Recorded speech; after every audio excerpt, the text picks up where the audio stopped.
Everyone, आज भने चाहिँ म सानो बेबीहरूको लागि सजिलो तरिकाले न्यापकिन कसरी बनाउने म सिकाउँदैछु।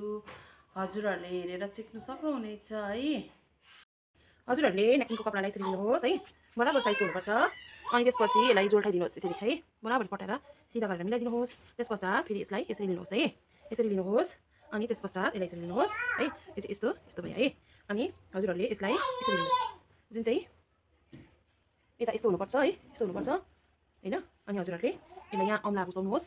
अनि बिस्तारैसँगले यसरी यहाँ पक्रेर यसरी यसरी सिधा दिनुहोस् है, सिधा दिनुहोस्।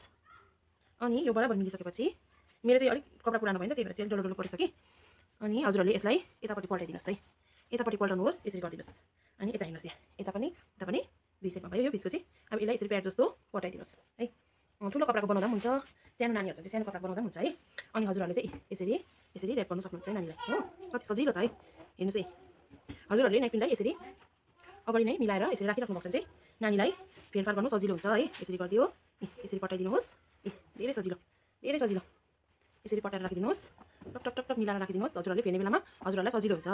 अनि अब अहिले जाडो लाग्यो है, गर्मीको टाइममा चाहिँ नानीहरूलाई बेबी गर्लहरूलाई विशेष गरी चाहिँ मैले चाहिँ यो यसरी है कपडाको है, यो सुतीको कपडाको न्यापकिन बनाउनु चाहिँ किन हजुरहरूलाई बनाएर देखाएँ भन्दाखेरि चाहिँ मेरो चाहिँ छोरी छ अहिले सानो होइन, उसलाई चाहिँ डाइपरले चाहिँ पुरा र्यास भएको छ नि त।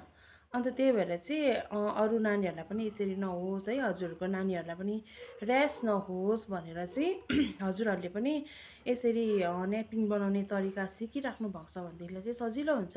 यसरी बाक्लो गरेर यो बिचमा यसरी प्याड जस्तो बनाएर बेबीलाई लगाइदिँदाखेरि चाहिँ सुसु अलिक छिचो लिँदैन होइन, मोटा हुन्छ है। अनि सुसु छिचो लिँदैन, त्यहाँबाट प्यान्टहरू होइन सुरुवालहरू चिसो हुँदैन। जस्ट यसलाई मात्रै फेर्दाखेरि हुन्छ है। अनि हजुरहरूले पनि यसरी नै कपडाहरू युज गर्नुभयो भनेदेखिलाई चाहिँ एकदमै राम्रो लाग्यो है। मैले पनि अहिले यसरी नै बनाएर लाउँदैछु। मेरो चाहिँ नानी 1 वर्ष पुगिसकिसकेको छ, त्यही भएर यस्तो सानो कपडाले हुँदैन। उसलाई चाहिँ म चाहिँ फुला लाइनको कपडा ठुलो है 1 मिटरको कपडा लाग्छ उसलाई चाहिँ। अनि यसरी सानो हाफ मिटरकोले चाहिँ हुँदैन। यो चाहिँ मैले जस्ट डेमो देखाएको। र यसरी चाहिँ हजुरहरूले आफ्नो बेबीलाई सेफ राख्न सक्नुहुन्छ है। हजुरहरूलाई मेरो भिडियो मन पर्यो भनेदेखिलाई लाइक कमेन्ट गरिदिनुहोस् होला है अवश्य।